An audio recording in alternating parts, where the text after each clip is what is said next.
اللهم صل على محمد وآل محمد.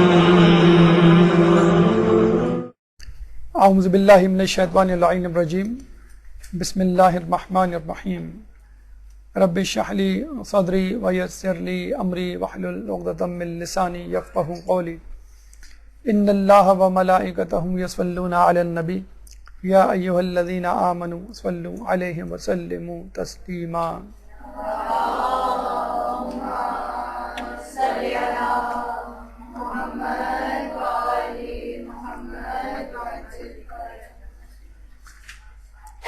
آج 27 ذی القعدہ ہے اور آج سے 2 دن بعد 29 ذی القعدہ ہوگی، اور یہ 29 ذی القعدہ اس حوالے سے ہمارے لیے اہم ہے کہ یہ ہمارے نوے امام محمد تقی علیہ السلام کی شہادت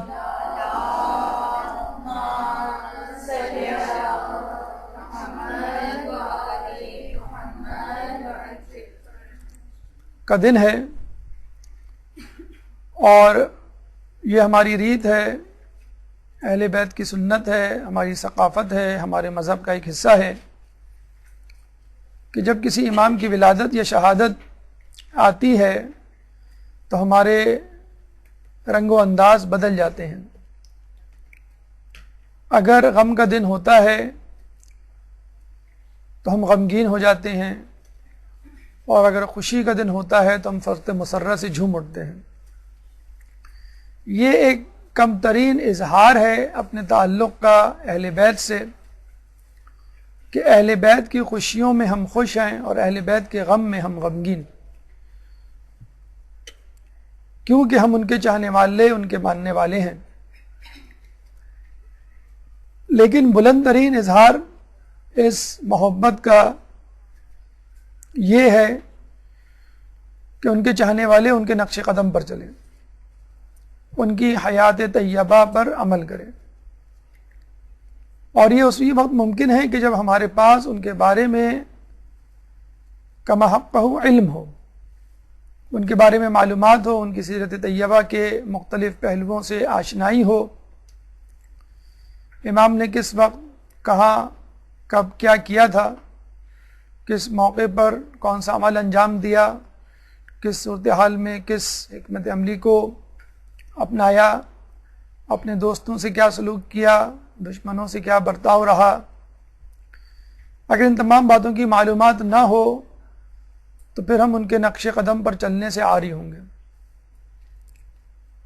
ان کی سیرت طیبہ پہ کس طرح آگاہی حاصل ہو، تو یہ بہترین دن ہے، بہترین ایام، بہترین موقع کہ جب بھی امام کی ولادت یا شہادت آئے تو اس امام سے متعلق، ان کی سیرت طیبہ سے متعلق، ان کے اقوال حکیمانہ سے متعلق فوری طور پر معلومات حاصل کر لی جائے، اور اپنا یہ ٹارگٹ، یہ ہدف بنایا جائے کہ اس قسم کے دروس کو، اس قسم کی مجالس کو جس میں متعلقہ ایام سے مربوط امام کی ولادت یا شہادت منائی جا رہی ہو، اس کو بہت سنجیدگی سے لیا جائے، فقط خیر و برکت کا ذریعہ نہ بنایا جائے بلکہ علم و آگاہی کا ذریعہ بنایا جائے، علم و عمل کا ذریعہ بنایا جائے کہ جو کچھ ہم سن رہے ہیں اس پر ہمیں عمل بھی کرنا ہے. عمل کریں گے تو ہماری معرفت میں اضافہ ہوگا، معرفت میں اضافہ ہوگا تو ایمان مزید پختہ ہوگا. تو آئیے نبی امام محمد تقی علیہ السلام کی سیرت طیبہ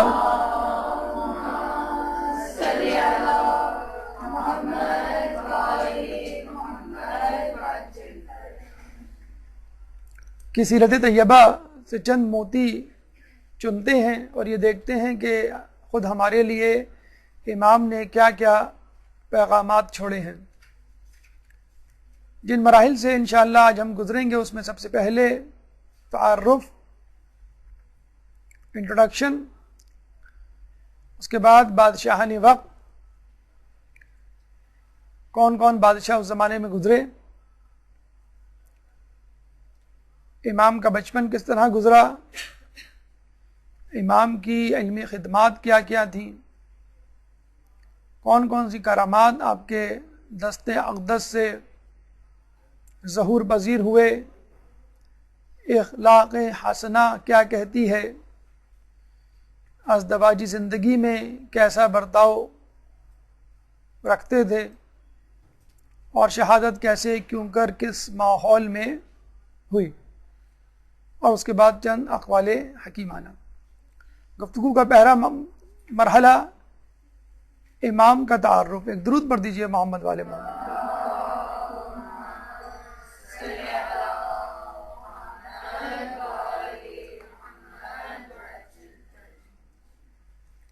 ولادت 10 رجب 195 ہجری 195 ہجری کو ہوئی، اور یہ وہ ولادت تھی کہ جس کا شاید سب سے زیادہ انتظار کر رہے تھے لوگ، کیونکہ آپ کے والد محترم کی عمر 47 ایئرز 47 سال ہو چکی تھی، اور لوگوں کے دلوں میں اشکال پیدا ہو رہے تھے کہ امامت کا سلسلہ اب آگے بڑھنے والا نہیں۔ نہ صرف اشکال آنے والے امام کے بارے میں، بلکہ خود 8ویں امام کے بارے میں اشکال اور شکوک و شبہات شروع ہو گئے تھے کہ یہ کیسے امام ہیں کہ ان کا کوئی بیٹا ہی نہیں، اور ان کی امامت خود مشکوک ہے۔ لیکن جب لوگ کہتے کہ آپ کی کوئی اولاد نہیں، تو امام فرماتے کہ اللہ تعالیٰ جلد مجھے ایک اولاد عطا کرے گا کہ جو ہمارے شیعوں کے لیے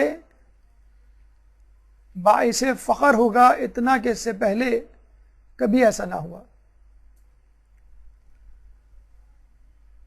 آپ کی شہادت 29 ذی القعدہ 220 ہجری، یوں آپ کی عمر مبارک فقط 25 سال بنتی ہے، اور آپ کو تمام ائمہ میں کم ترین امام ہونے کا شرف حاصل ہے۔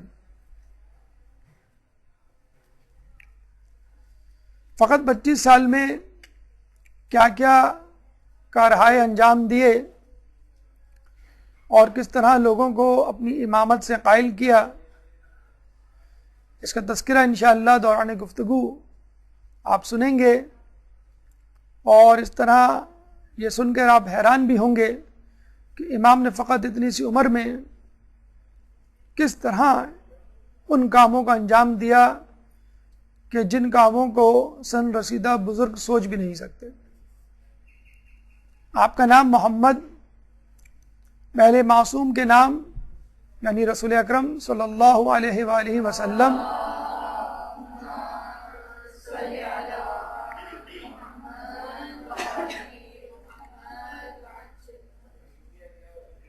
آخری معصوم خود امام زمانہ امام محمد مہدی، اللہم صلی علی محمد وآل محمد۔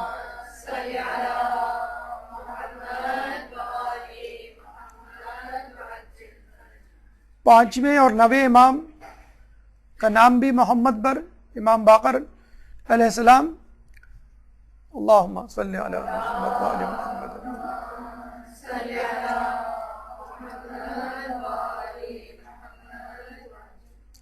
تو محمد کے ناموں کی قطار، ایک ہی خاندان میں کئی محمد۔ تو پہلے تو یہ بات ذہن میں رکھ لیجئے کہ اہل بیت کا نام رکھنا خود اہل بیت نے ہمیں سکھایا ہے۔ ہم اپنے خاندان میں اگر کوئی نام پہلے سے موجود ہو تو نہیں رکھتے، کہ یہ نام تو بہت کامن ہے، عام ہے، ہم اس نام کو نہیں رکھیں گے۔ اور اہل بیت کیا یہ عالم ہے کہ ایک خاندان تو کیا، ایک ہی گھر میں 2 نام کے علی اکبر، علی اصغر، ایک ہی گھر میں 3 نام کی فاطمہ، فاطمہ صغریٰ، فاطمہ کبریٰ، فاطمہ وسطیٰ۔ یعنی لوگ اپنی بیٹیوں، ائمہ اپنی بیٹیوں اور اپنے بیٹوں کے نام پہ در پہ علی اور فاطمہ رکھنے سے گریز نہیں کرتے تھے۔ تو یہ ہمیں بھی سنت اپنانی چاہیے۔ اہل بیت کے نام، معصومین کے نام چاہے کتنے ہی زیادہ ہوں، ان کو رکھنے سے، ان کو پکارنے سے، ان کو سننے سے کبھی بھی دل نہیں بھرتا، اور ناموں کے خود اپنے اثرات ہوتے ہیں۔ شمر، حرملہ، یزید نام کے لوگوں نے کیا فسق و فجور کے بازار گرم کیے، تاریخ کے صفحات اس کے گواہ ہیں۔ اور ان ناموں کے، معصومین کے نام پر رکھے جانے والے ناموں نے اور ان کے حاملین نے دنیا میں کیا کارنامے انجام دیے، یہ بھی صفحہ کرتاز پر موجود ہے۔ لیکن لفظ محمد کی قطار اور تکرار ہمیں ایک حدیث کی طرف متوجہ کر رہی ہے کہ جس میں محمد کو اول میں، محمد کو آخر میں، محمد کو اوسط میں قرار دینا ایک دقیق نقطے کی طرف ہماری توجہ کو مرتکز کر رہا ہے۔ حدیث رسول ہے کہ اولنا محمد و اوسطنا محمد و آخرنا محمد و کلنا محمد۔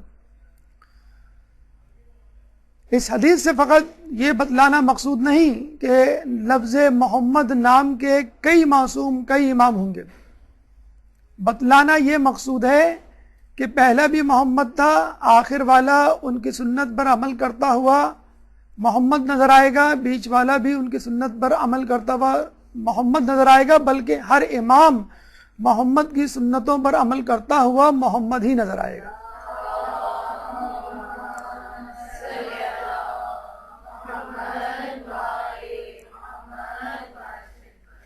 یعنی ہمارے امام فقط نام کے ہی محمد نہیں بلکہ کام کے بھی محمد ہیں۔ ان کی صورت محمد سے نہیں ملتی بلکہ سیرت بھی محمد کے متشابہ ہے۔ آپ کی کنیت ابو جعفر ثانی اور ابو علی، عموماً کنیت بڑے بیٹے کے نام سے ہوا کرتی ہے، کبھی بیٹی کے نام سے اور کبھی کسی بھی رشتہ دار کے حوالے سے، تعلق کے حوالے سے۔ ابو جعفر ہمارے 5ویں امام کی کنیت ہے کیونکہ ان کے بیٹے امام جعفر علیہ السلام ان کی اولاد میں سے تھے۔ ابو جعفر اول کہا جاتا ہے ان کو، اور 9ویں امام کو ابو جعفر ثانی۔ القاب میں کئی القاب مشہور ہیں، عالم، علم والا، قانع، قناعت کرنے والا، مختار، اختیار رکھنے والا، متوکل، توکل جس پر کیا جائے، یا متوکل زیر کے ساتھ پڑھیں تو توکل کرنے والا، زیر کے ساتھ پڑھیں گے تو سبجیکٹ بن جائے گا متوکل، توکل کرنے والا، متوکل پڑھیں گے زبر سے تو جس پر توکل کیا جائے، بھروسہ کیا جائے، منتخب جس کو انتخاب کیا جائے، مرتضی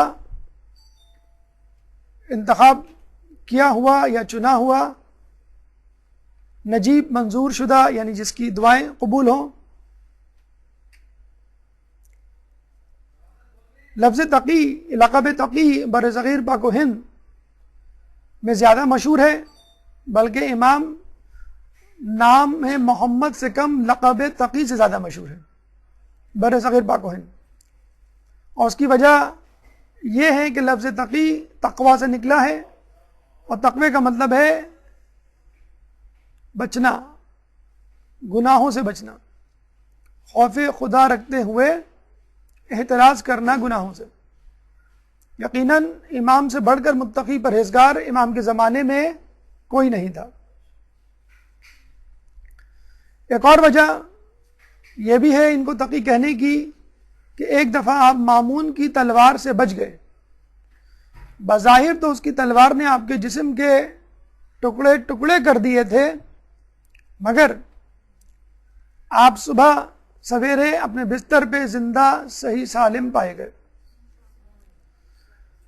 اللہم صلی علی محمد وآل محمد۔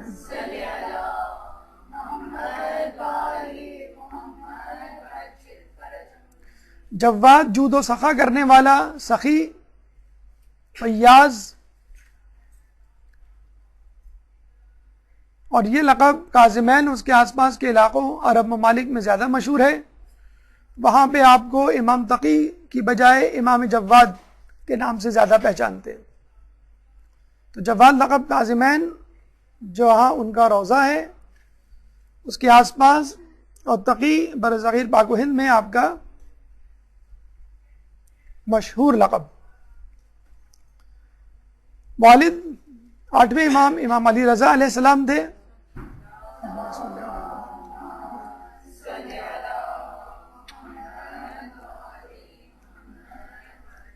جیسے بتایا گیا کہ امام کی عمر مبارک 47 سال ہو چکی تھی، لاولد تھے. لوگوں نے طعنے دینے شروع کیے، شک و شبے کا اظہار کیا، یہاں تک آپ کی امامت میں بھی شک کر ڈالا. یہ آپ کے ماننے والوں کی بات ہو رہی ہے، جو آپ کو امام مانتے ہی نہیں تھے تو ان کا کیا کہنا. تو امام اپنے ماننے والوں کو بار بار یقین دلایا کرتے تھے کہ اللہ عنقریب مجھے ایک ایسی اولاد دے گا کہ جو موسیٰ سے مشابہت رکھتی ہوگی، جو عیسیٰ سے مشابہ ہوگی، جو یحییٰ کا مصداق ہوگی. یعنی میرا ہونے والا بیٹا نہ صرف امام بنے گا، میں صاحب اولاد ہوں گا، بلکہ میری اولاد جو امامت سے سرفراز ہوگی وہ عیسیٰ و موسیٰ و یحییٰ کی شبیہ ہوگی. اور تاریخ نے اس بات کو ثابت کیا کہ امام تقی سیرت و کردار میں، رفتار و گفتار میں عیسیٰ و موسیٰ کی اور یحییٰ کی شبیہ تھے. والدہ،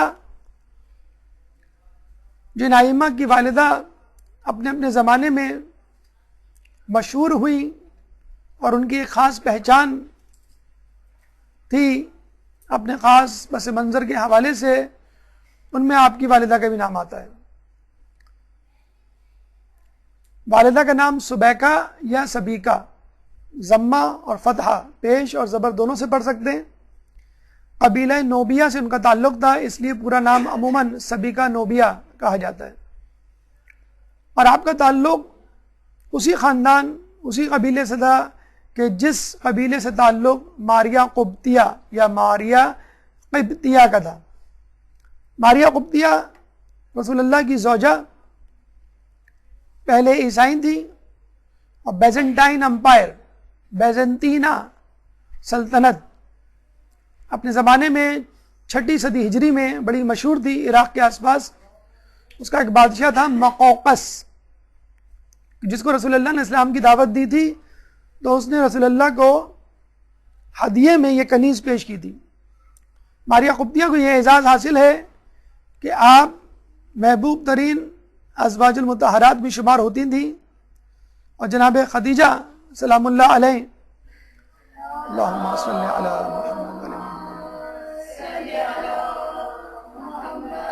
وعلی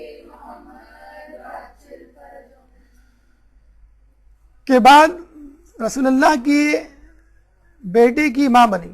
جناب ابراہیم رسول اللہ کے تیسرے بیٹے، جناب ابراہیم ماریہ قبطیہ کے بطن سے تھے. نہ صرف رسول اللہ کے تیسرے بیٹے کی ماں بنی، بلکہ جناب ابراہیم صاحبزادہ رسول امام حسین کا فدیہ قرار پائے کہ جب رسول اللہ نے امام حسین کی جگہ اپنے بیٹے ابراہیم کو پیش کیا، کہ جب ان سے کہا گیا کہ تمہیں دونوں میں سے کسی ایک کی قربانی دینی ہے، تو رسول اللہ نے اپنے بیٹے ابراہیم کو اللہ کی راہ میں قربان کر دیا، اللہ کی راہ میں دے دیا، اور حسین کو، حسین مظلوم کو کربلا کے لیے بچا رکھا. اللہم صلی علی محمد.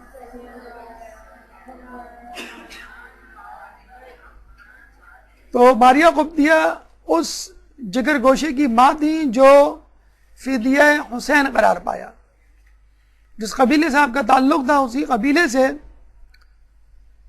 امام تقی کی والدہ کا بھی تعلق تھا. قبط انگلش میں کوپٹ کہا جاتا ہے. تلفظ کا جو انداز ہے، جو مشابہت ہے وہ بتلا رہی ہے کہ یہ ایک جیسے الفاظ ہیں. انگلش میں کوپٹ تھے، COPT کوپٹ، عربی میں جا کے قبط بن گئے، اور مؤنث کے لیے قبطیہ استعمال ہونے لگا، مذکر کے لیے قبطی استعمال ہونے لگا. یہ قبیلہ ایجپٹ، مصر اور ساؤتھ افریقہ، نارتھ افریقہ، جنوبی افریقہ میں موجود ہے، اور آج بھی عیسائی دنیا کے سب سے زیادہ عیسائی اسی قبیلے سے تعلق رکھتے ہیں، جن کا مسکن، جن کا آبائی وطن مصر اور نارتھ افریقہ ہے. ان کے دیگر نام جو ہمیں تاریخ میں ملتے ہیں: سوسن، سکینہ یا سکینہ، مریسیہ، درہ. امام آپ کو خیزرہ اور ریحانہ کے نام سے پکارا کرتے تھے. آپ کی کنیت ام الحسن تھی. امام کی 2 بیویاں تھیں،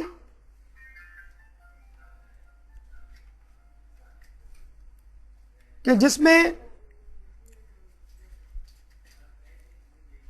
ایک درود پڑھ دیجیے محمد والے محمد.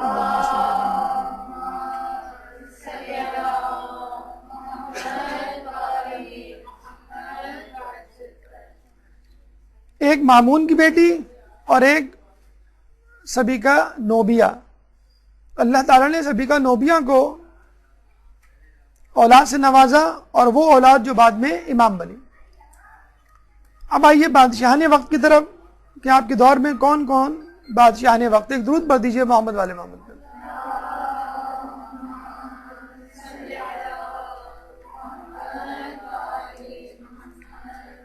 امین، مامون اور معتصم.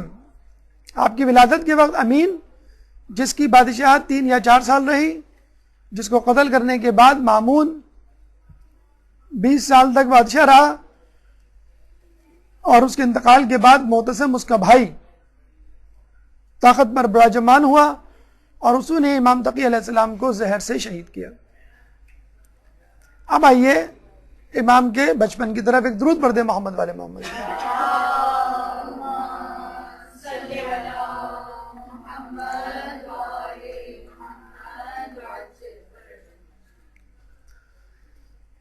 جیسا کہ ہم نے بتلایا آپ کو کہ امام کے والد بزرگوار نے یہ خوشخبری پہلے سنا دی تھی کہ اللہ تعالیٰ مجھے ایک ایسا بیٹا دے گا کہ جو عیسیٰ و موسیٰ و یحییٰ کا مماثل ہوگا، شبیہ رکھتا ہوگا. جب آپ کی پیدائش ہوئی تو جن لوگوں کو پہلے ہی 8ویں امام کی امامت میں شک تھا، وہ آپ کی اولاد میں بھی شک کرنے لگے. 2.5 سال کی عمر میں کچھ لوگ شرارتاً آپ کو قیافہ شناسوں کی طرف لے گئے کہ معلوم کر سکیں کہ واقعی یہ امام کی اولاد ہے، نعوذ باللہ، یا امام نے جھوٹ موٹ ہمیں یہ بچہ متعارف کروا دیا ہے کہ اس کو ہم امام مان لیں. جب یہ قیافہ شناسوں کے درمیان گئے تو قیافہ شناس سجدے میں گر گئے، کہنے لگے بول اللہم صلی علی محمد.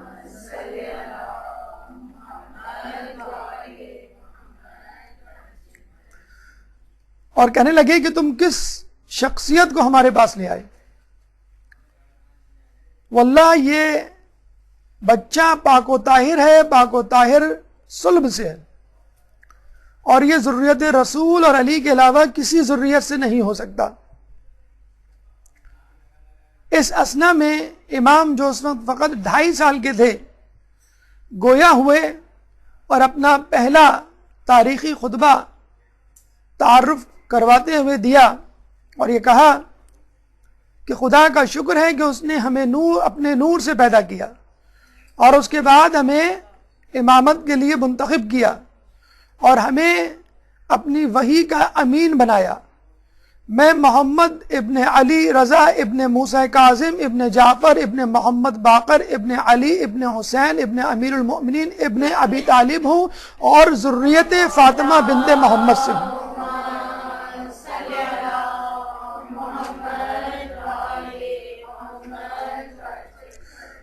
اور ذریت فاطمہ بنت محمد سے ہوں. یہ بھی بتلا دیا کہ میں فاطمہ کی نسل سے ہوں اور انہی کی نسل کو آگے بڑھا رہا ہوں. پھر فرمایا میں قیافہ شناسوں سے زیادہ جانتا ہوں اور تمام انسانوں سے زیادہ علم رکھتا ہوں. اگر باطل اور گمراہ لوگوں کے حملے کرنے کا ڈر نہ ہوتا اور اس بات کا شائبہ نہ ہوتا کہ اہل شرک و نفاق ہم پر ٹوٹ پڑیں گے تو میں ایسی باتیں بتاتا کہ اولین و آخرین حیرت میں پڑ جاتے. اور اس کے بعد اپنے دہن مبارک پر اپنا ہاتھ رکھ کر فرمایا اے محمد تم بھی خاموش رہو جس طرح تمہارے آباء اکرام خاموش رہے. تم بھی صبر کرو جیسے انہوں نے صبر کیا اور عنقریب لوگ وہ دیکھ لیں گے کہ جس کا ان سے وعدہ کیا گیا ہے اور بے شک فاسق لوگ ہی خسارے میں رہنے والے ہوں گے. اس کے بعد اپنے سامنے کھڑے ہوئے ایک بزرگ کا ہاتھ تھاما اور مجمع چھٹتا رہا اور راستہ بنتا گیا. اور وہاں پہ موجود بزرگوں نے بے اختیار اپنی زبان سے یہ کلمہ جاری کیا واللہ اعلم حیث یجعل رسالتہ. اللہ ہی بہتر جانتا ہے کہ وہ اپنی رسالت کے امین کے لیے کس کو منتخب کرے. ایک درود پڑھ دے محمد والے میں.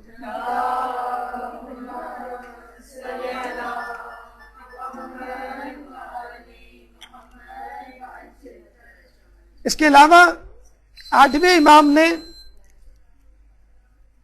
ایک صحابی کو امام تقی کی پشت مبارک پر اس مہر کو دکھایا کہ جو ان کے شانے پر 2 شانوں کے درمیان پیٹھ پہ موجود تھی، بالکل اسی طرح جس طرح رسول اللہ کی پشت مبارک پر مہر نبوت موجود تھی.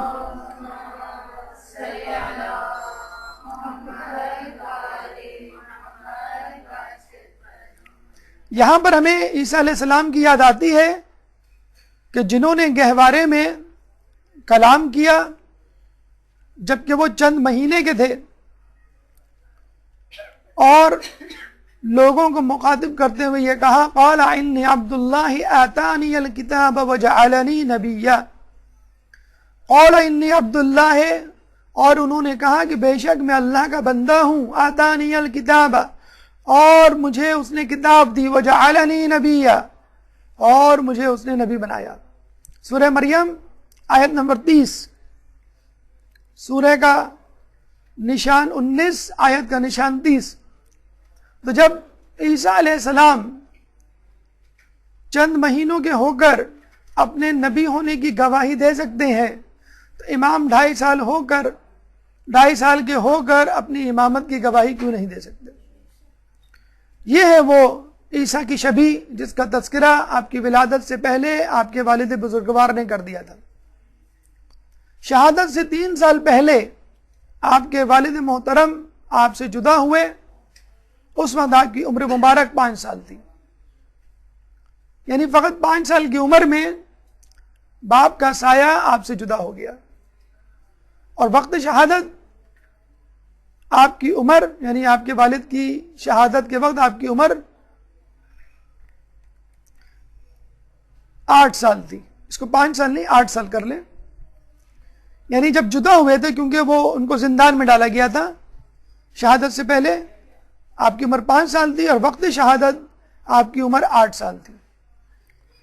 آپ اندازہ لگا لیجئے کہ 8 سال کا بچہ جس کو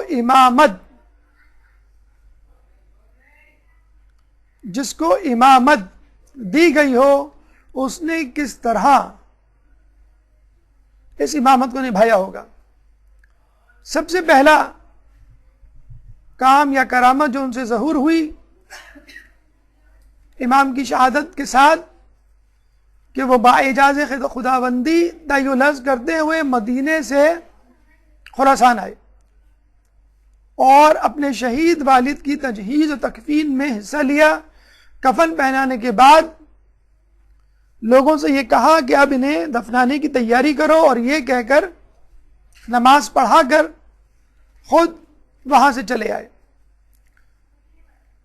بادشاہ نے سرکاری نماز جنازہ پڑھائی اور ان کی تدفین عمل میں آئی۔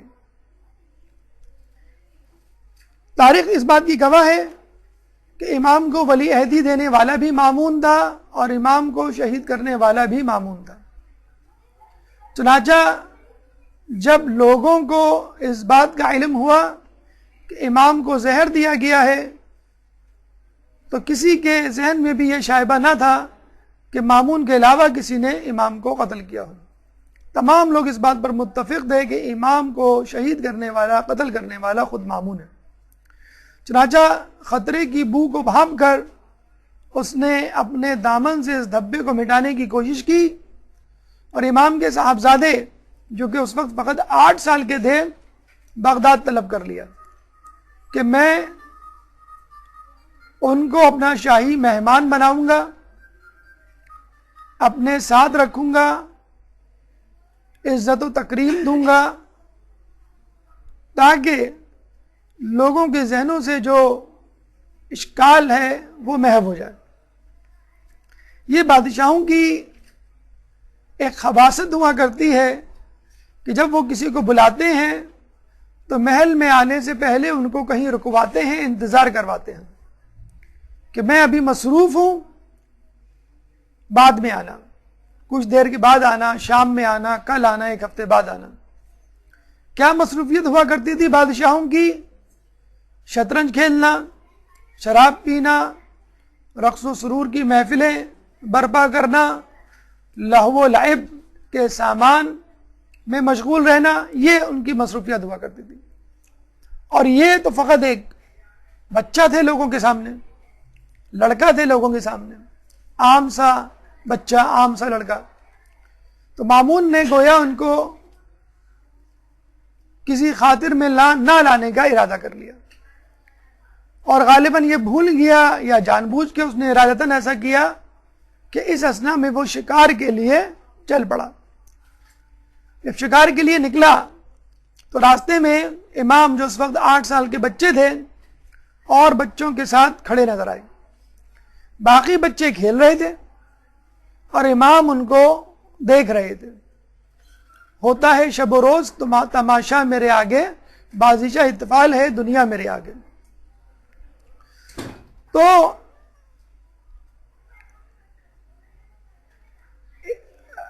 مامون کی سواری جب بچوں کے پاس سے گزری تو تمام بچے بھاگ کے وہاں سے فرار ہو گئے۔ یہ بالکل ایسا ہی کہ بچے کسی بھوت کو دیکھ لیں، کسی جن کو دیکھ لیں، کسی عفریت کو دیکھ لیں اور گھبرا کے بھاگ جائیں۔ لیکن یہ فرق ہے بادشاہ کی بادشاہت میں اور امام کی امامت میں۔ بادشاہ جسموں پر حکومت کرتا ہے اور امام دلوں پر حکومت کرتا ہے۔ یہاں بادشاہ کو دیکھ کر بڑے تو کیا، بچے ڈر کے مارے بھاگ گئے، اور وہاں جب ہمارے 8ویں امام مدینے سے نکلے خراسان کے لیے تو 24,000 لوگ،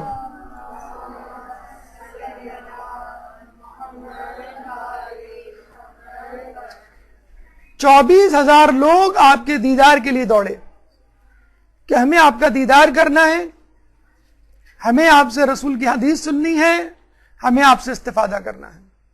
نہ صرف دیدار کے لیے دوڑے بلکہ قلم و کرتاس لے کر بھی دوڑے کہ ہمیں اس سفر میں ہمیں پڑھا لکھا دے۔ امام کے کہیں رکنے کا بھی انتظار نہیں کیا۔ تو کہاں 24,000 لوگ امام کے پیچھے بھاگ رہے ہیں، یہاں چند بچے بادشاہ کو دیکھ کے فرار ہو رہے ہیں۔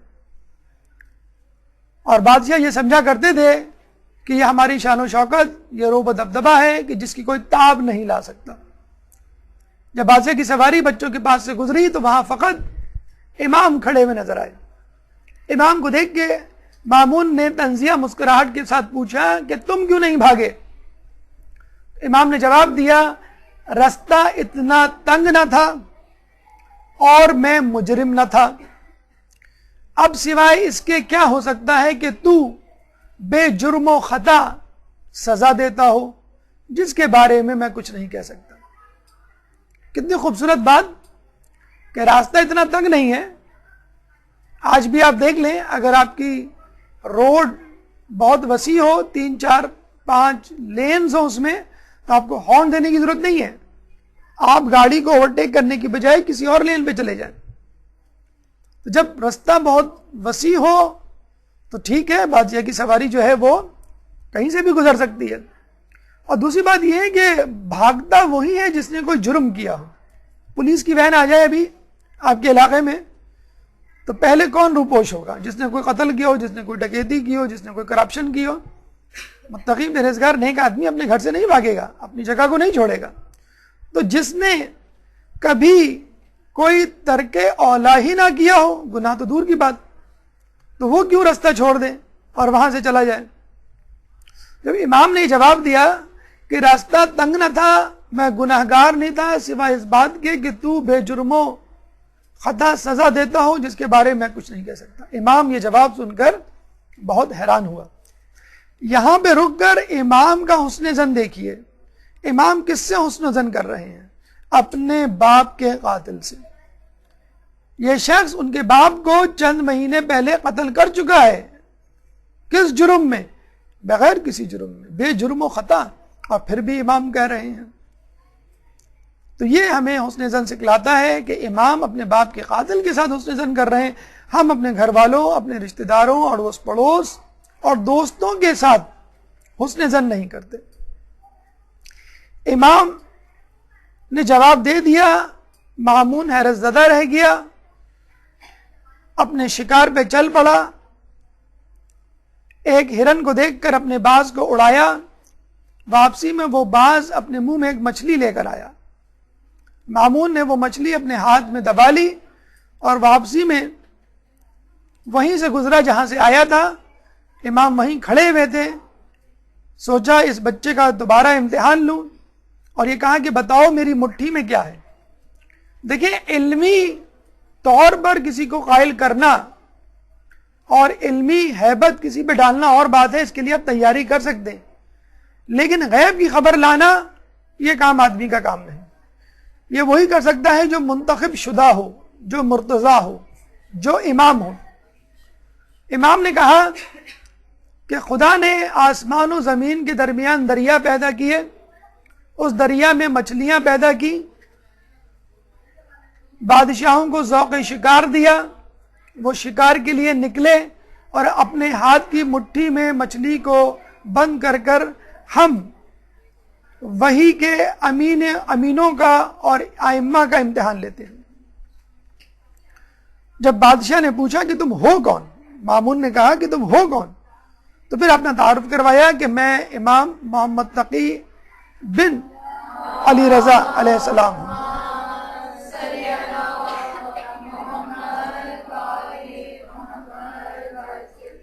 اب مامون کے ذہن میں وہ تمام باتیں گھومنے لگی جو آپ کے والد بزرگوار سے وابستہ تھی، یعنی ان کو بلانا، ولی عہد بنانا، اپنی بڑی بیٹی سے ان کا نکاح کرنا اور پھر شہید قتل کر دینا.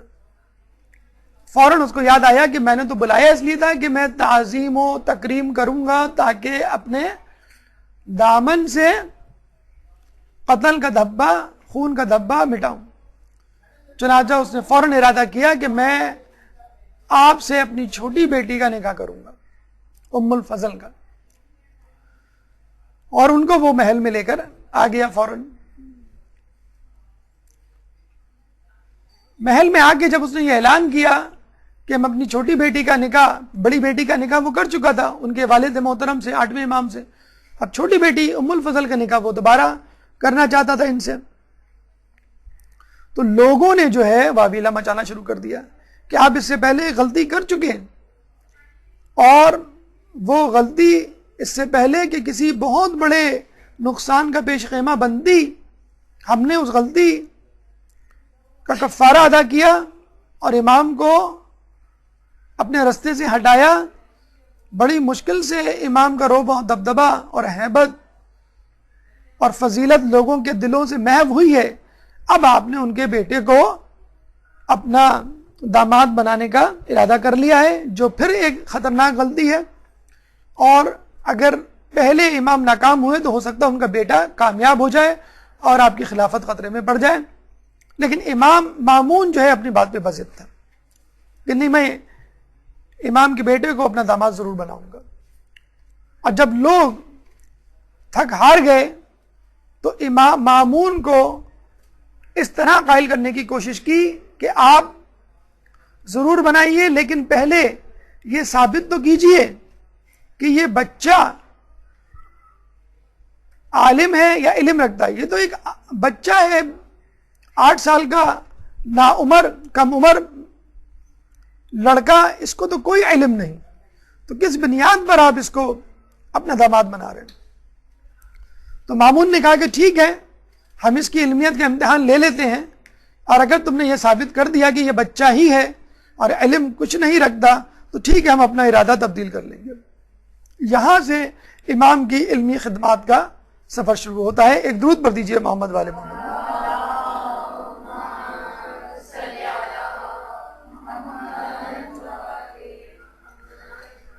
اب یحییٰ ابن اقسم سے ایک مناظرہ ہوا, پہلا ڈسکشن, جب آپ کی عمر مبارک فقط 8 یا 9 سال تھی, اور یحییٰ ابن اقسم جو اس وقت قاضی القضاء تھا, چیف جسٹس تھا, سب سے بڑا عالم دین تھا غیر شیعہ افراد میں, اس کو بلایا گیا کہ تم ان سے کوئی سوال کرو. آپ کو معلوم ہے آپ کے علم دین میں بہت سارے سبجیکٹس ہیں, بہت سارے مضامین ہیں, فقہ ہے, قرآن ہے, تاریخ ہے, عقائد ہے, اخلاقیات ہے. مشکل ترین مضمون, تمام لوگ اس بات پر گواہ ہیں کہ فقہ ہے. خشک ترین, مشکل ترین, ثقیل ترین مضمون فقہ ہے. اور فقہ میں بھی سب سے مشکل موضوع حج کا موضوع ہے. حج سے متعلق مسائل ہیں. حتیٰ کہ کچھ علماء تو حج کے مسائل اس بات کو کہہ کے انکار کرتے تھے بتانے سے کہ ہم حج پہ نہیں جاتے, اس لیے ان علماء سے رجوع کیا جائے جو حج پر آتے جاتے رہتے. پھر حج جیسے موضوع میں بھی سب سے مشکل موضوع کفاروں کا مسئلہ ہے. آپ کو معلوم ہے کہ حج میں جب احرام آدمی پہنتا ہے تو بہت ساری پابندیاں اس پہ عائد ہو جاتی ہیں, بہت سارے حلال کام اس پہ حرام ہو جاتے ہیں. آئینہ نہیں دیکھ سکتا, وہ خوشبو نہیں سونگھ سکتا, لڑائی جھگڑا نہیں کر سکتا, وغیرہ وغیرہ. تو اس نے امام سے کفارے کا مسئلہ پوچھ لیا کہ اگر ایک شخص حالت احرام میں شکار کرے تو وہ کیا کفارہ دے گا. اب آپ دیکھیے, ایک بچے سے اس کی عمر کو مد نظر رکھتے ہوئے چاہیے تو یہ تھا کہ پہلے کچھ آسان سوال پوچھے جاتے, جب وہ آسان سوالوں کے جواب دے دیتا تو پھر مشکل سوال. اس نے سوال ہی ایسا پوچھا کہ خدا نخواستہ وہ بچہ یہ سوال سن کر خاموش ہو جائے, چکرا جائے. لیکن وہ بچہ تو نہیں تھا, وہ تو امام تھا اپنے زمانے کا. وہ امام ناطق تھا, سامت بھی نہیں تھا. اگر 2 امام ہو تو ایک ناطق ہوتا ہے, ایک سامت ہوتا ہے. امام ناطق تھے, 8ویں امام کی شہادت ہو چکی تھی. امام تقی نے کہا کہ تمہارا سوال نامکمل ہے, ادھورا ہے. اس نے کہا کیسے؟ امام نے کہا کہ تمہارے اس سوال کی 22 صورتیں بنتی ہیں, یعنی تمہارے اس سوال سے 22 سوال نکل سکتے ہیں, اور ان 22 سوالوں میں تم نے کون سا سوال پوچھنا چاہا ہے. اب اس بیچارے کو وہ 22 شقیں ہی نہیں پتا, 2 شقیں اس کو نہیں پتا, تو وہ 22 شقیں کیا بتائیں. وہ گھبرا گیا. اس نے کہا 22 شقیں, کون سی 22 شقیں, چلیں آپ ہی بدلا دیں کون سی 22 شقیں. تو امام نے ان شقوں کو بتانا شروع کیا کہ یہ بتاؤ کہ شکار حدود حرم میں کیا گیا تھا, حدود حرم سے باہر کیا گیا تھا. شکار کرنے والا باخبر تھا یا بے خبر تھا. شکار آمدن کیا گیا یا سہون کیا گیا. شکار آزاد شخص نے کیا یا غلام نے کیا. شکار کرنے والا بالغ تھا یا نابالغ تھا. شکار پہلی مرتبہ کیا گیا یا کئی مرتبہ کیا جا چکا تھا. شکار پرندے کا تھا یا جانور کا تھا. شکار اگر جانور کا تھا تو جانور چھوٹا تھا یا بڑا تھا. کرنے والا اپنے شکار پہ نادم تھا یا مصر تھا. شکار رات میں کیا گیا یا دن میں کیا گیا. احرام عمرے کا تھا یا حج کا تھا. اور یہ سن کر مامون اور یحییٰ ابن اقسم دونوں چکرا کے گر پڑے. ایک درود پڑھ دے محمد علیہ وسلم.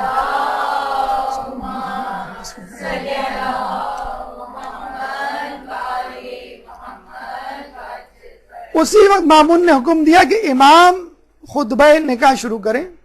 امام نے خود اپنا خطبہ نکاح پڑھا اور اسی وقت خطبہ نکاح ہوا. خطبہ نکاح کے بعد کھانا ہوا. اس کے بعد مامون نے کہا اب آپ ہی ان شقوں کی تفصیل اور کفارہ جات بتا دیں. تو امام نے ان کفاروں کو بتانا شروع کیا. اس کے بعد مامون کو ہری ہری سوجی، مطلب بادشاہ وقت تو دونوں کو لڑا کر دونوں فریقین کو خوش ہوا کرتے تھے. ان کو تو کچھ جواب نہ دینا ہے نہ سوال کرنا ہے، وہ کسی کے لینے میں نہ دینے میں. تو انہوں نے کہا کہ امام اس نے آپ سے سوال کر لیا، اب آپ اس سے سوال کریں. اب یا ابن اقسم کہ پریشان کہ مجھے تو سوال کرنا نہیں آتا تو میں ان کے سوال کا جواب کیا دوں گا. اچھا امام چاہتے تو پھر کوئی مشکل سوال کرتے، حج سے متعلق یا ایسا سوال جو بالکل یونیک ہو اور جس سے عموماً لوگوں کا واسطہ نہ ہو. لیکن بادشاہوں کا، وزیروں کا واسطہ کس چیز سے ہوتا ہے؟ شراب، شباب، کباب، بس یہی چیزیں ہوتی ہیں. امام نے اس سے پوچھا یہ بتا وہ کون سی عورت ہے جو ایک مرد پر 4 مرتبہ حلال اور 4 مرتبہ حرام ہوتی ہے؟ اب وہ پھر چکرا کے رہ گیا، کہنے لگا میں تو بتا ہی نہیں سکتا، آپ ہی بتلا دیجئے.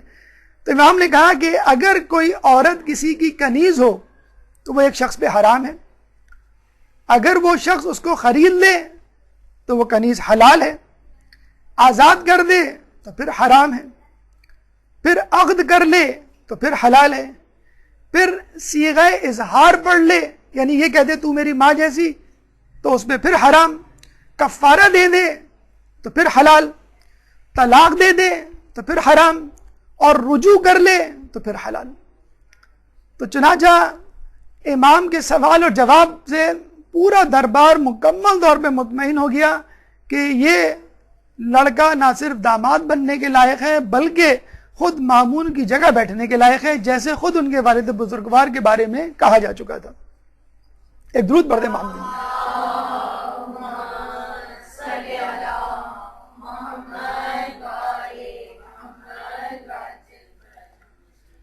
امام کے بارے میں کہا جاتا ہے کہ ایک دفعہ انہوں نے ایک نشست میں 30,000 سوالات کے جواب دیے، جو نشست مسلسل 3 دن تک جاری رہی. اور اس وقت ان کی عمر کوئی 24 سال یا 23 سال نہیں تھی، فقط 9 سال تھی. اور بعض اوقات تو ایسا ہوا کرتا تھا کہ سوال کرنے والے سے پہلے اس کا جواب دے دیا جاتا. کوئی لفافہ بڑھاتا سوال کا، امام اس کو کھول کے پڑھنے کی زحمت نہ کرتے، اسی وقت اس کو لفافہ دے دیا جاتا کہ اس میں تمہارے سوال کا. یہ بتلا رہا ہے کہ امام فقط کسبی علم کے حامل نہیں تھے بلکہ وہ وہبی علم کے حامل تھے. ان کا علم اللہ کی طرف سے تھا، ان کا علم دنیاوی علم نہیں تھا کہ جو لوگوں سے لیا جائے، کہ جس کے لیے پہلے آپ کو سوال معلوم ہو اس کے بعد جواب. اس کے بعد امام کی کرامات، اس کا تذکرہ انشاءاللہ 5 منٹ کے وقفے کے بعد. ایک درود پڑھ دیجئے محمد والے محمد میں.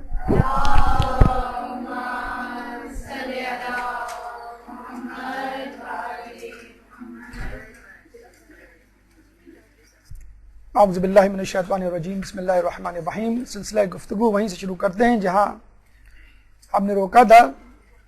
ہماری گفتگو کا اگلا مرحلہ کرامات.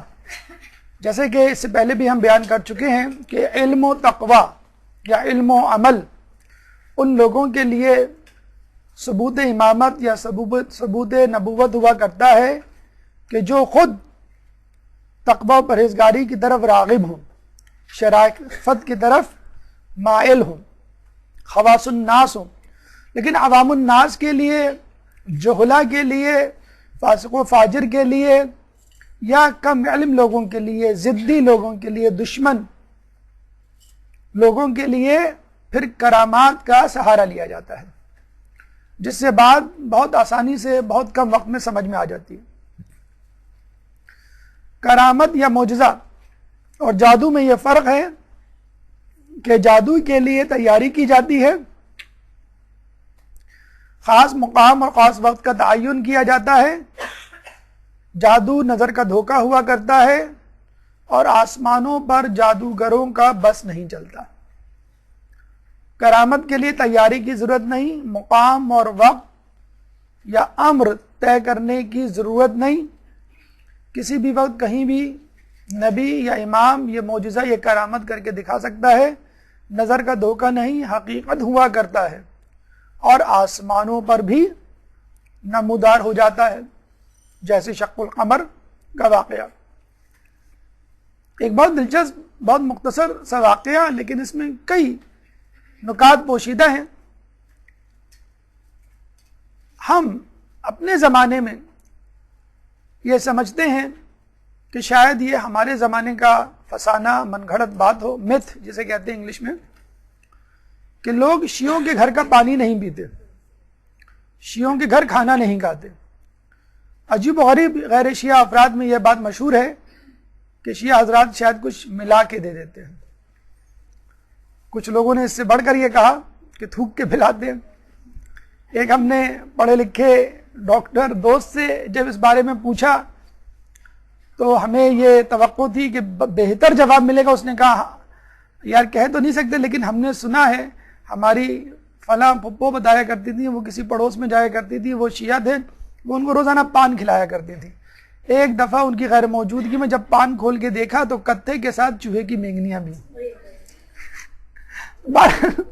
لوگوں نے ایسی ایسی عجیب باتیں مشہور کر رکھی ہیں کہ یہ کیوں ہیں باتیں مشہور کر رکھی کہ اگر آپ اول تو کسی شیعہ سے دوستی کرنی ہی نہیں ہے، راہ و رسم بڑھانا ہی نہیں ہے، رشتے ناتے تو بہت دور کی بات، اگر دوستی ہو جائے جیسے کلاس میں، بزنس میں، آفس میں، مجبوری میں، تو زیادہ دیر نہیں بیٹھنا۔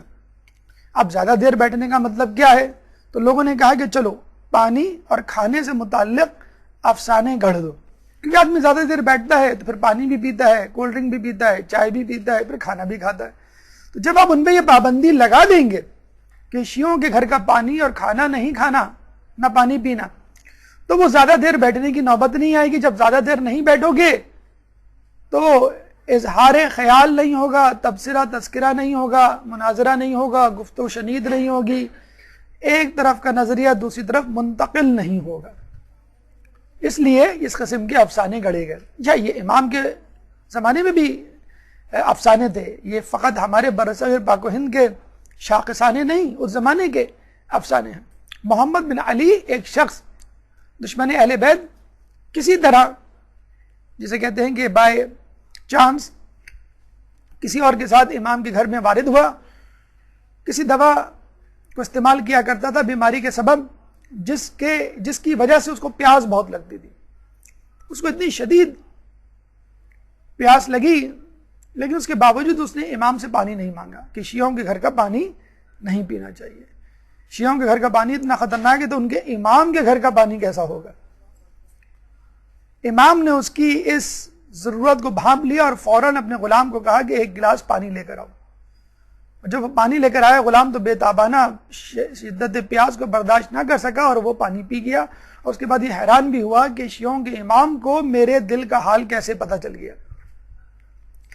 یہاں پر ہم صرف یہ کہیں گے کہ ہم ان لوگوں کے ماننے والے ہیں کہ جو اپنا لعاب یعنی تھوک کنویں میں ڈالیں تو پانی شیریں ہو جائے، چشم میں لگائیں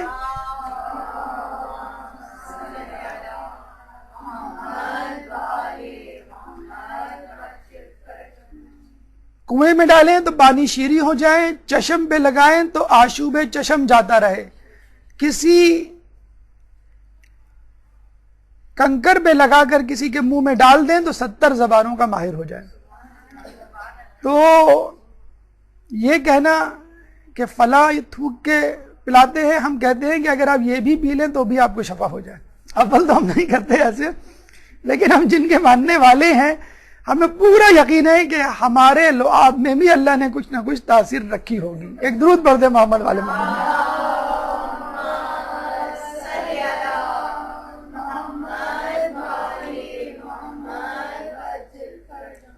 ایک شخص زیدی عقیدے کا حامل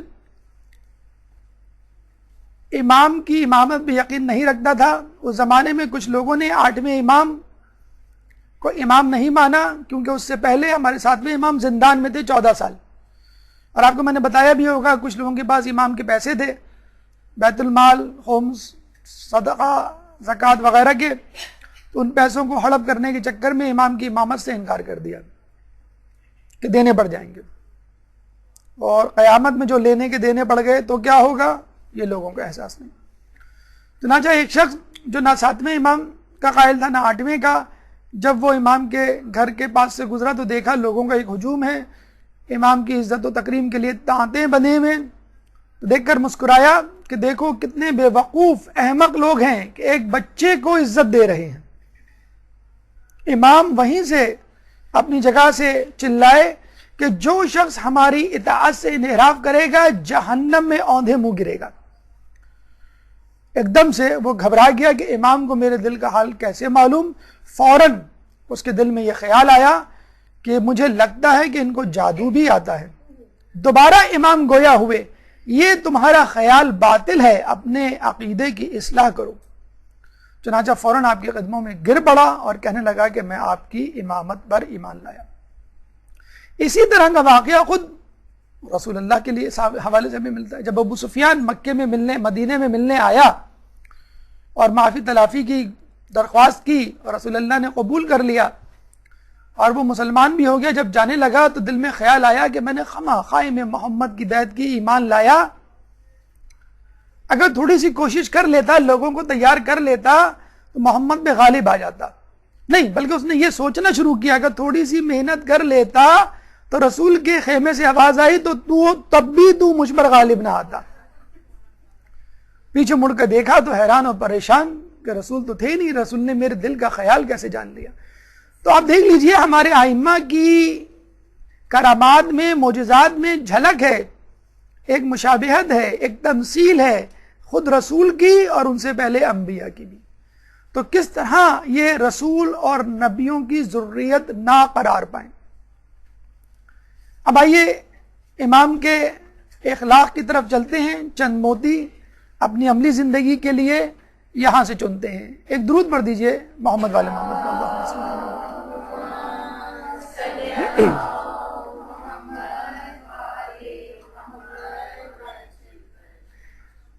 اس دور کے بادشاہ امام کو ستانے میں, امام کو پریشان کرنے میں, امام کو نعوذ باللہ راہ حق سے ہٹانے میں کوئی دقیقہ فروغ گزاشت نہیں کرتے تھے. جو حربہ ملتا وہ استعمال کرتے اور کسی طرح امام کو بے عزت کرنے کی فکر میں رہتے, نعوذ باللہ. 7ویں امام کے بارے میں ہم نے پڑھا کہ زندان میں عورتوں کو بھیجا گیا, کس طرح وہ ان کو گناہ کی طرف مائل کریں. امام تقی کے لیے 100 عورتوں کو منتخب کیا گیا کہ جن کے ہاتھوں میں ساغر و پیالے ہوتے, جو امام کے ارد گرد گھومتی اور امام عبادت میں مصروف ہوتے, اور وہ چاہتے کہ امام اپنی عبادت سے توجہ ہٹائیں اور امام ان کو نظر اٹھا کے نہ دیکھتے. ہم یہاں بچوں کو کہتے ہیں کہ ٹی وی بند کر دو, اپنی نظروں کی حفاظت کرو, کوئی آواز ہمیں آ جائے تو ہماری نظر, ہماری توجہ جو ہے وہ فوراً جو ہے منتشر ہو جاتی ہے. آج کل کے نوجوانوں کو اس بات سے سبق حاصل کرنا چاہیے کہ یہ فقط آج کل کے دور کا فتنہ نہیں ہے. انٹرنیٹ ہے, میڈیا ہے, موبائل ہے, اور اب سڑکوں پہ لگے سائن بورڈز ہیں کہ جو بیچارہ انٹرنیٹ, ٹی وی اور دیگر مقامات سے بے حجاب عورتوں سے استفادہ نہ کرتا ہو, وہ اگر باہر نکلے تو سائن بورڈ سے استفادہ کرے. اور وہ ماشاءاللہ ہوتے بھی اتنے اونچے اونچے ہیں, لگتا ہے کہ آسمان سے کوئی گری ہے اور سائن بورڈ پہ اٹکی ہے. لوگ سمجھتے ہیں شاید یہ میرے حصے کی حور تو نہیں, نظر اٹھا کے دیکھ لوں تھوڑی دیر کے لیے, شاید مجھے پکار لے.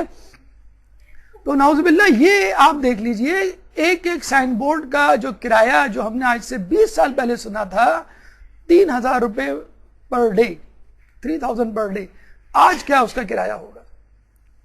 تو ہمارے اعتراف میں بے حجابیت, فحاشیت عروج پر ہے کہ کسی طرح انسان کو اپنے رستے سے ہٹایا جائے. اور جو ہم سنتے ہیں نا کہ دجال جب آئے گا تو ایک ہاتھ میں بے حجاب عورتیں, دوسرے ہاتھ میں موسیقی کے آلات. یہ جو فتنے ہیں یہ اس وقت بھی موجود ہیں. اس وقت آپ دیکھ لیں پوری دنیا میں یہی 2 فتنے ہیں. ٹی وی سے آپ یہ 2 چیزیں نکال لیں, چاہے وہ چائے کا اشتہار ہو, چاہے وہ موبائل کا اشتہار ہو, چاہے وہ کسی چیز کا اشتہار ہو, یہ 2 چیزیں آپ نکال دیں تو رہ کیا جاتا ہے.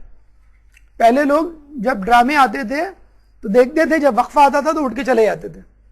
اب جب جو ہے ڈرامہ آتا ہے تو اٹھ کے چلے جاتے ہیں, اشتہار آتے ہیں تو بیٹھے رہتے ہیں. یہ مطلب لوگوں کا حال ہو گیا ہے. تو یہ حربے, پرانے حربے آج کل کے حربے نہیں ہیں، اور آنے والے دور میں بھی یہی حربے ہوں گے، یہی دو حربے ہوں گے کہ جن کو کیش کیا جائے گا۔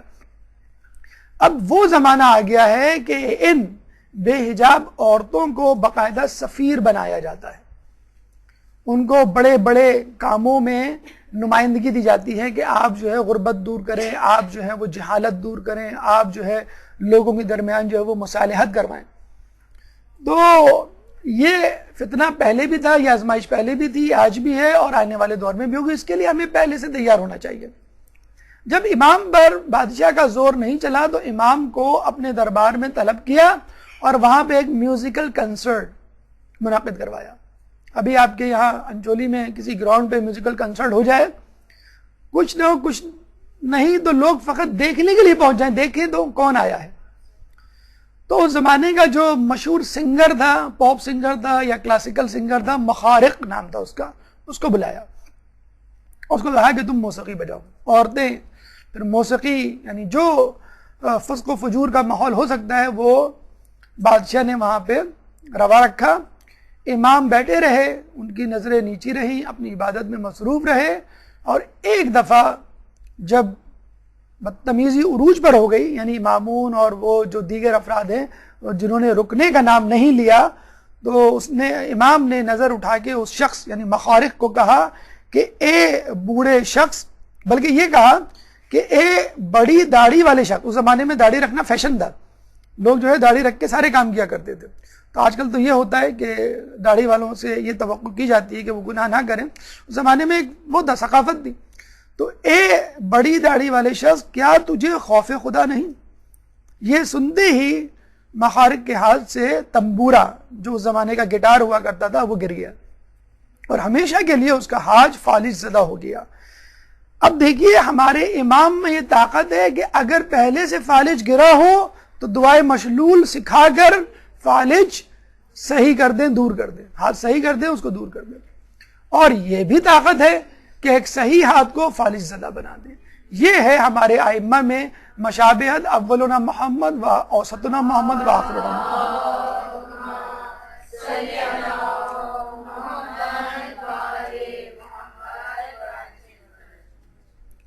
کہتے ہیں کہ ام الفضل سے جب امام کا عقد ہوا تو ام الفضل ظاہر سی بات ایک وہ شہزادی تھی، ناز و نعم میں پلی تھی، پیمپرڈ چائلڈ یا بگڑی ہوئی اولاد جسے کہتے ہیں وہ تھی۔ امام کے ساتھ جب مدینے جانا پڑ گیا تو اس کو وہ سادہ سی زندگی، تقوی سے بھرپور زندگی، مطلب ایک تو وہ زمانہ تھا کہ جب کسی نے بی بی فضہ سے کہا کہ تمہاری جنت تو پکی، تم بڑی خوش قسمت ہو، تو اس نے کہا اے بدبخت، اہل بیت کی کنیزی کے بعد کس کو جنت کی پڑی ہے؟ ایک زمانہ وہ تھا، اور اب یہ زمانہ کہ ایک عورت بیوی ہے امام کی اور اس کو امام کا ماحول راس نہیں آ رہا، بار بار وہ خطوط لکھتی اپنے باپ کو اور باپ جو ہے وہ اس کی نہیں سنتا۔ ایک وقت جب غالباً امام بھی وہیں تھے، مامون کے پاس آئی، مامون اس وقت جو ہے نشے میں تھا اور اس نے شکایت کرنی شروع کر دی امام کی۔ غصے میں اس نے تلوار نکالی، سواری پہ سوار ہوا، غلام کو ساتھ لیا، امام کے مکان پہ پہنچا اور امام کے جسم کے ٹکڑے ٹکڑے کر دیے۔ یہ بھی بس نہ چلا تو پھر تلوار کو ان کی گردن پہ رکھ کر ذبح کر دیا اور واپس آ کر سو گیا۔ ام الفضل رات بھر کانپتی رہی، روتی رہی۔ صبح جب مامون کی آنکھ کھلی تو اپنی بیٹی کو روتا ہوا دیکھا تو اس نے کہا کہ تم کیوں رو رہی ہو؟ اس نے کہا کل رات آپ نے یہ کیا ہے، اب میرے شوہر کو قتل کر دیا۔ مامون بڑا پریشان ہوا، اپنے غلام کو بلا کر پوچھا، غلام نے کہا ہاں بالکل آپ نے میرے سامنے قتل کیا، ٹکڑے ٹکڑے کیے ہیں امام کے جسم کے۔ تو مامون نے اپنے غلام کو کہا جاؤ بھاگ کے دیکھ کر آؤ کہ امام کا کیا حال ہے۔ جب غلام وہاں گیا تو دیکھا بڑے مزے سے امام لحاف میں سو رہے ہیں۔ اللہم صلی علی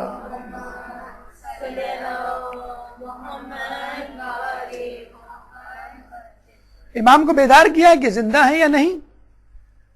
امام کو اٹھایا اور پھر مزید تصدیق کرنے کے لیے کہا کہ آپ کی قمیض میں لینا چاہتا ہوں تبرکن، کہ تاکہ اپنے ساتھ رکھوں، اپنے ساتھ مرنے کے بعد قبر میں لے جاؤں، کہ میرے لیے وسیلہ مغفرت بن جائے۔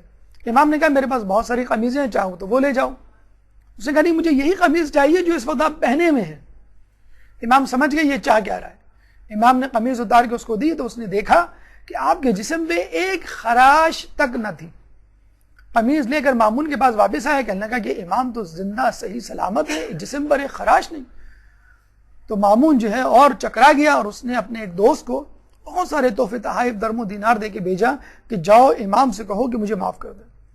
وہ دوست درباری امام کے پاس پہنچتا ہے اور کہتا ہے کہ آپ اس کو معاف کر دیں, اور وہ نشے میں تھا اور اس سے غلطی ہو گئی.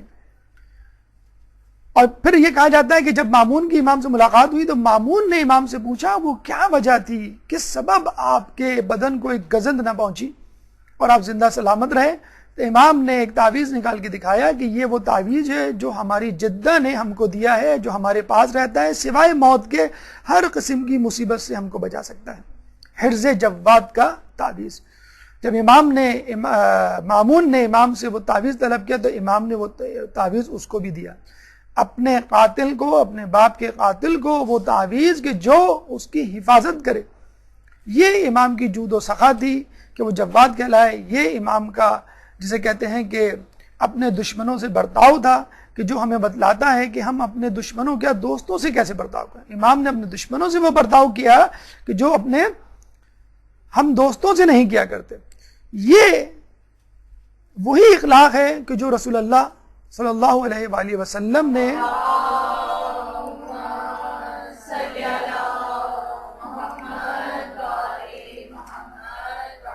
اپنے دشمنوں سے روا رکھا, کہ آج تک لوگ یہ نہیں فیصلہ کر پائے کہ کون رسول کا دشمن تھا کون رسول کا دوست. اس کے بعد کہ امام اس قسم کا اخلاق روا رکھا اپنے دشمنوں سے, لوگ آج تک نہیں فیصلہ کر پائے کہ کون اماموں کا دشمن تھا کون ان کا دوست. اب آئیے امام کی ازدواجی زندگی سے متعلق چند گزارشات. ایک درود پڑھ دیجئے محمد والے محمد.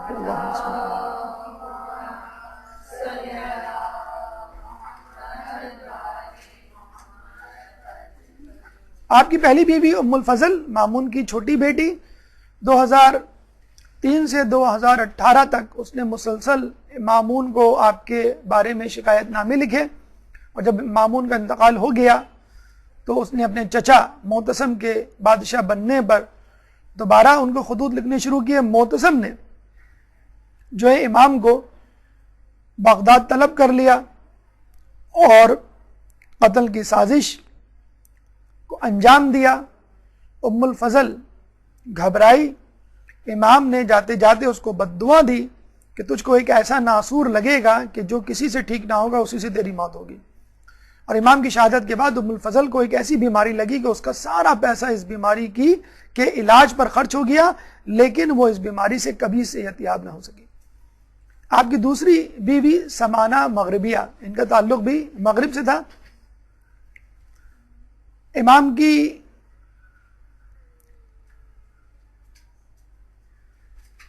امام کے والد ہے یہ, امام کے والد امام نقی امام کے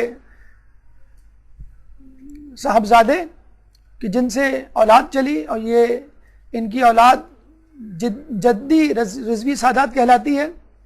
دوسرے صاحبزادے موسیٰ مبرقہ جن سے نسبی رضوی سادات نکلے, اور فاطمہ اور امامہ. اچھا, جیسے آپ کو شاید پہلے بھی بتایا ہو کہ امام تقی, امام نقی, امام حسن عسکری, ان تینوں کی اولادیں بھی رضوی کہلاتی ہیں. اصول ان کو تقوی, نقوی اور عسکری کہنا چاہیے. اور کچھ لوگ آپ کو نظر بھی آئیں گے جو اپنے آپ کو تقوی, نقوی یا عسکری کہتے ہیں, لیکن جو لوگ اپنے آپ کو رضوی کہتے ہیں در حقیقت وہ بھی تقوی, نقوی یا عسکری ہیں. لیکن چونکہ امام رضا اپنے زمانے میں بہت زیادہ مشہور تھے, اس لیے ان کی اولادوں نے, یعنی ان کے پوتوں اور پڑ پوتوں نے, امام تقی, امام نقی اور اس کے بعد کے اماموں نے بھی امام کی اولادوں نے بھی اپنے آپ کو امام رضا سے منسوب کیا. تو جو خود امام نقی کی اولاد سے تھے تو وہ جدی رضوی سادات کہلائے, کیونکہ ان کے جد یعنی امام تقی اور ان کے والد امام رضا ان کی نسبت سے اپنے آپ کو جوڑتے ہیں.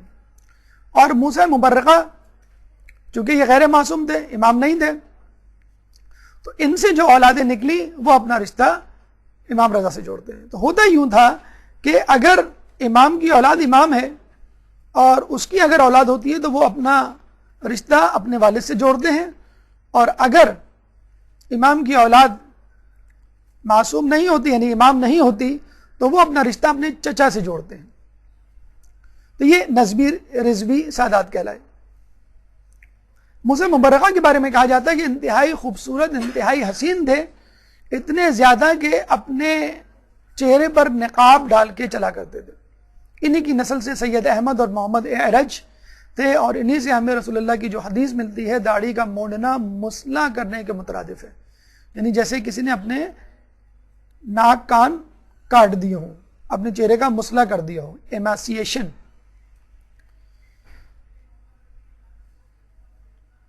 تو یہ مثل حسن یوسف ہوا کرتے تھے اپنے زمانے میں.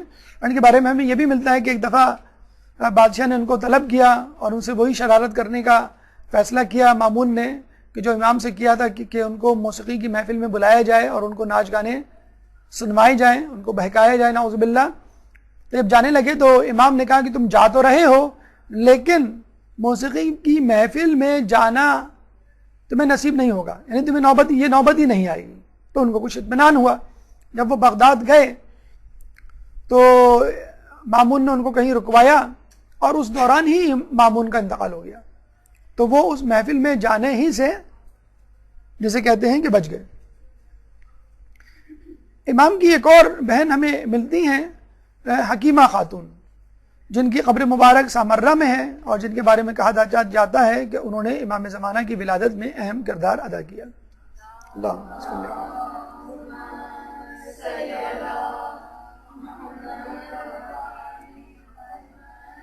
اب آئیے امام کی شہادت کی طرف. 29 ذی-القعدہ امام کی شہادت، جس کو یوم تقویٰ سے بھی آپ منسوب کر سکتے ہیں.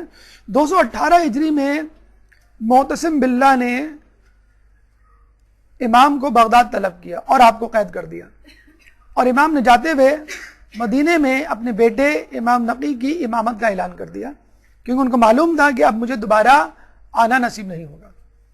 محرک شہادت کیا تھا، یعنی کیا وجہ تھی کہ جو شہادت کا سبب بنی؟ آپ کو معلوم ہے کہ یحییٰ ابن اقسم اور دیگر علماء اور دیگر وزراء امام سے حسد کرنے لگے تھے کہ ہم جب بھی کوئی بات کرتے ہیں، کسی بات کا جواب دیتے ہیں، امام اس کو باطل قرار دیتے ہیں اور اپنی حجت ایسی بیان کرتے ہیں منطق کے تمام لوگ ان کی بات کو تسلیم کر لیتے ہیں. یحییٰ ابن اقسم کے سامنے چور کی سزا کا مسئلہ درپیش ہوا تو دربار میں موجود لوگ اس بات میں بحث کرنے لگے کہ چور کا ہاتھ کہاں سے کاٹا جائے. کسی نے کہا کہ کوہنی سمیت، یعنی کوہنی تک کاٹا جائے، کیونکہ قرآن میں ہے فَغْسِلُوا وُجُوهَكُمْ وَأَيْدِيَكُمْ إِلَى الْمَرَافِقِ، چہرے کو اور ہاتھ کو کوہنیوں تک دھو. قرآن میں اس کا تذکرہ موجود ہے. اپنے چہروں کو اور اپنے ہاتھوں کو کوہنیوں تک دھو، إِلَى الْمَرَافِقِ. تو اس کا مطلب کیا ہوا؟ کوہنیاں ہاتھ میں شمار ہوتی ہیں. لیکن کچھ لوگوں نے کہا کہ اسی آیت میں آخری ٹکڑا ہمیں کہتا ہے کہ ہاتھ میں کوہنیاں شمار نہیں ہوتی، اور اللہ فرماتا ہے کہ اگر پانی نہ ملے یا کسی بیماری میں مبتلا ہو تو فَامْسَحُوا بِوُجُوهِكُمْ وَأَيْدِيَكُمْ، کہ مسح کرو اپنے چہرے کا اور ہاتھ کا. اس میں کوہنی شامل نہیں ہے. جب آپ مسح کرتے ہیں تو مسح ہتھیلی تک ہوتا ہے، کلائی تک ہوتا ہے. تو ہمیں چاہیے کہ چور کا ہاتھ کلائی تک کاٹیں. امام کو بلایا گیا، بھئی آپ بتائیں کہ کوہنی تک کاٹیں یا کلائی تک کاٹیں؟ تو امام نے کہا کہ نہ کوہنی تک نہ کلائی تک، چور کا ہاتھ فقط انگلیوں کی جڑ تک کاٹو، یعنی انگلیاں کاٹی جائیں. اور اب ایران، ابھی بھی آپ جائیں ایران میں، جب جو چور کی سزا ہے وہ انگلیوں کا کاٹنا ہے، اور سعودی عرب میں جو چور کی سزا ہے وہ ہتھیلیوں سمیت کاٹنا ہے. ابھی تک وہ بہرحال اس فلسفے پہ قائم ہے. ہمارے یہاں جو ہے انگلیوں کی جڑوں تک ہے. کیوں؟ امام نے کہا کہ حدیث کے مطابق اعضائے سجدہ 7 ہیں: دونوں پاؤں کے انگوٹھے، دونوں پاؤں کے گھٹنے، دونوں ہاتھوں کی ہتھیلیاں 6 اعضاء اور پیشانی 7 اعضاء ہیں. اگر تم اس کی ہتھیلی کاٹ دو گے تو اس کا سجدہ نہیں ہو پائے گا، وہ اپنے ایک اعضائے سجدہ سے محروم ہو جائے گا. یہاں ہمیں ثقلین کی اہمیت کا اندازہ ہوتا ہے کہ فقط قرآن پڑھ کر اس کا ترجمہ سمجھ کر اپنی قیاس پر عمل کر کے کوئی بھی ہدایت نہیں پا سکتا جب تک ثقلین میں سے دوسرا ثقل یعنی اہل بیت کی تفسیر اور تشریح اور توضیح اور تفصیل موجود نہ ہو۔ اور اس کے بعد یحییٰ بن اقسم نے وزراء کے ساتھ یہ چال چلی کہ اب بادشاہ کو بتلا دینا چاہیے کہ ہماری عزت تو آپ نے خاک میں ملا ہی دی، اب آپ کی باری ہے۔ جس طرح ان کے والد محترم نے مامون کے مقابلے میں آنے کی کوشش کی اور ان کی شہرت اتنی بڑی کہ قریب تھا کہ وہ مامون کو ہٹا کر قیام کرتے اور خود خلافت پہ قبضہ کر لیتے، حالانکہ ایسا کچھ نہیں تھا لیکن خوف تھا ان کو۔ تو جس طرح مامون نے قتل کر دیا، اب آپ کا جو ہے وہ وقت ہے، اب آپ کی باری ہے، اب ہماری وزارت، قضایت، شہرت، عزت، علمیت سب خاک میں مل چکا ہے۔ اب لوگ آپ کی طرف دیکھ رہے ہیں کہ امام کم آپ کو اپنے تخت و تاراج سے محروم کریں، کیونکہ لوگوں نے یہ سمجھنا شروع کر دیا ہے خلافت کا حق امام تقی کو ہی ہے۔ چنانچہ اس نے وہی کچھ کیا جو اس سے پہلے کہ بادشاہ نے کیا کہ امام کو انگور میں زہر ملا کر دے دیا۔ کچھ لوگ کہتے ہیں کہ اسی چکوترے کا ایک شربت تھا، وہ امام کو بھجوایا اور امام کو کہا کہ یہ شربت جو ہے آپ نوش فرما لیں۔ ام الفضل نے واویلا مچایا کہ امام جو ہے وہ واویلا تھا، یا جسے کہتے ہیں کہ ایک ڈرامہ تھا لوگوں کو بتانے کے لیے کہ میں جو ہوں اس سازش کا حصہ نہیں یا مجھے افسوس ہے۔ تو امام نے ام الفضل کو بددعا دی کہ تو ایسے ناصور میں مبتلا ہوگی کہ جس سے تجھے چھٹکارا نہیں ہوگا۔ 29 ذی القعدہ 220 ہجری کو امام کو زہر سے شہید کیا گیا۔ تجہیز و تکفین امام نقی نے باعجاز خداوندی مدینے سے بغداد آ کر طی الارض کر کے انجام دی، اور یہ ہمارے یہاں عقیدہ ہے کہ امام کو غسل و کفن معصوم ہی دیا کرتا ہے۔ تدفین یعنی سرکاری تدفین کہہ لیجئے واسق بن معتصب نے انجام دی۔ اور یہ ہوا کرتا تھا کہ پہلے امام کی جو ہے وہ تجہیز و تفکین اور نماز جنازہ امام پڑھا دیا کرتے تھے، اور پھر بادشاہ آ کر اعلان کیا کرتے تھے کہ اب ہم نماز جنازہ پڑھائیں گے اور ان کی تدفین کریں گے سرکاری طور پہ، یعنی سرکار کا ان کی شہادت یا موت میں کوئی ہاتھ نہیں ہے۔ آخر میں امام سے متعلق، امام سے منسوب چند اقوال حکیمانہ لیتے چلیں تاکہ ہم اپنی زندگیوں کو ان کے افکار سے سجائیں۔ ایک درود پڑھ دیں محمد والے محمد۔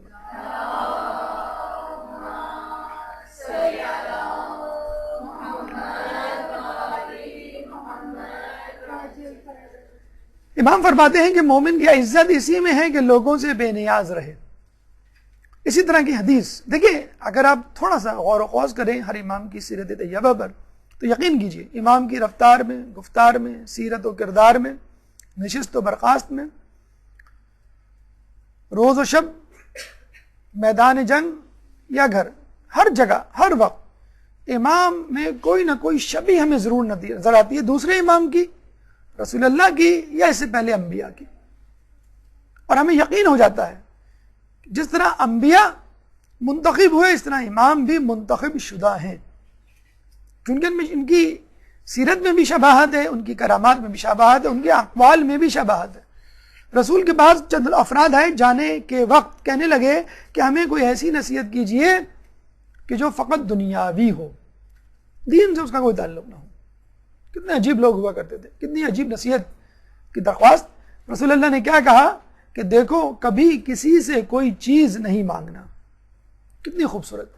آج ہمارا ملک اس بات پر تہیہ کر لے کہ ہم کوئی چیز امپورٹ نہیں کریں گے، تو کیا ہمارے پاس وہ تمام ذرائع نہیں کہ جس کو استعمال کر کے ہم ترقی یافتہ ملک بن جائیں؟ کیا ہمارے پاس گیس نہیں؟ کیا ہمارے پاس پیٹرول نہیں؟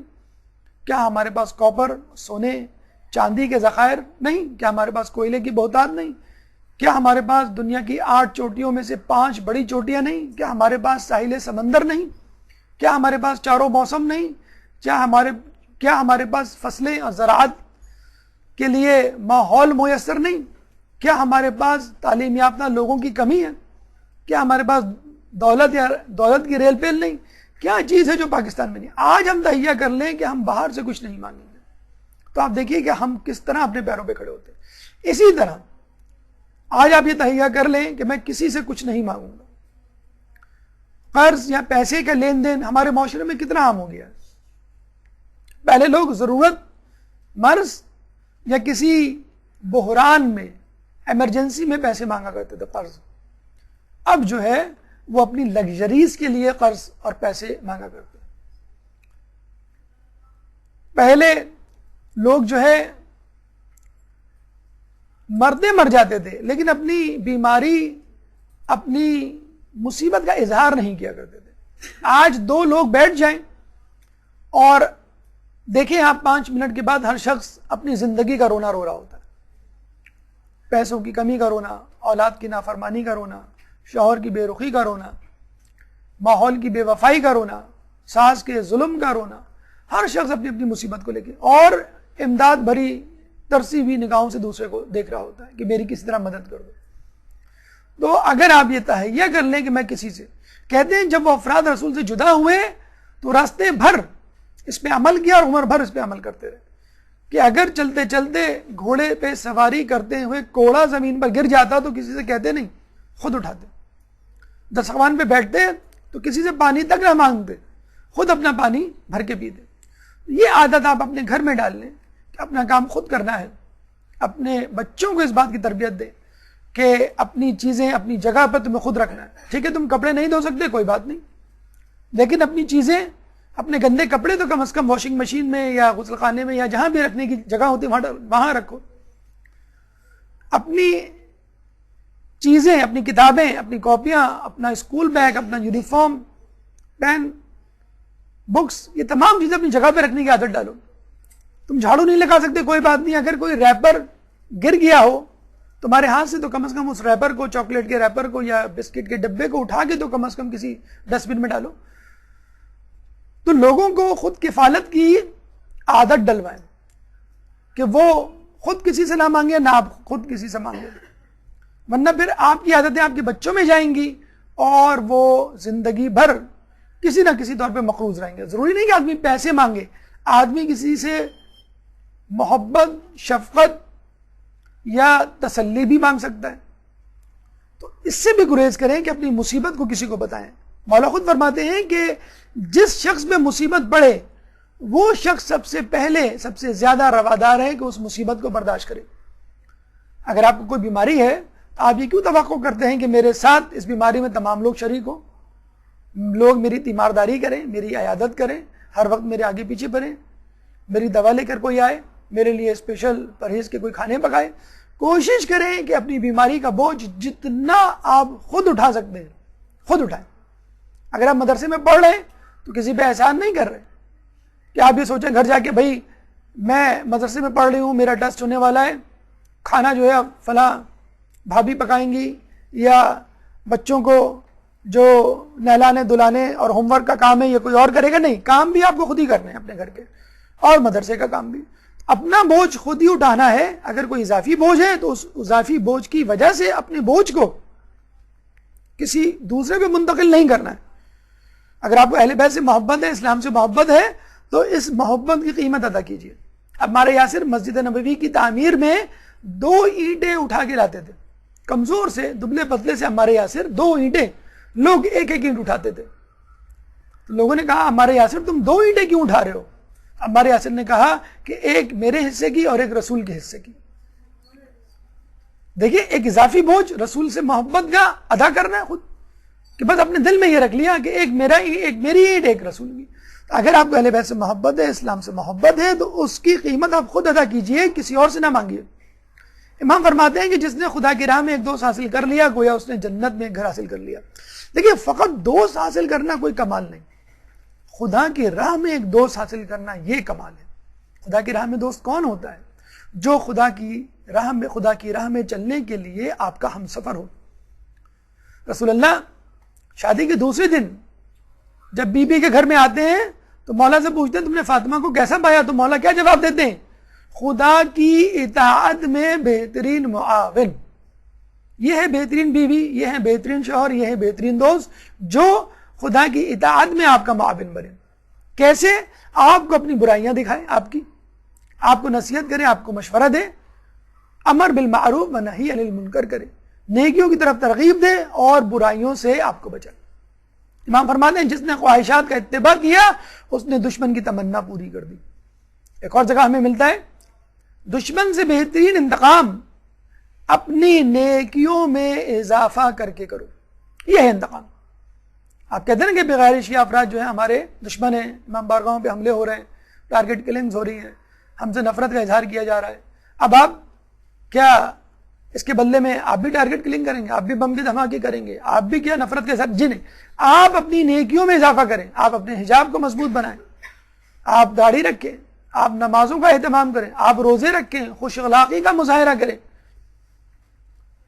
آپ جو ہے گناہوں کو ترک کریں اور اچھے انسان بنیں کہ لوگ کہیں کہ تم کس کے ماننے والے ہو، تمہارا مذہب کیا ہے، وہ کون سی طاقت ہے جو تمہیں صراط مستقیم پر قائم رکھی ہوئی ہے. تو یہ صفات پیدا کر کے آپ اپنے لیے جنت کی راہ بھی ہموار کریں گے اور اپنے دشمن سے بھی انتقام لیں گے اور اس کی تمنا ادھوری رہ جائے گی، یعنی آپ کو نیست و نابود کرنے والی. اور ویسے بھی خواہشات کا ارتکاب کرنے والا لغزشوں سے محفوظ نہیں رہ سکتا. دیکھیں خواہشات جائز بھی ہوتی ہیں، ناجائز بھی ہوتی ہیں.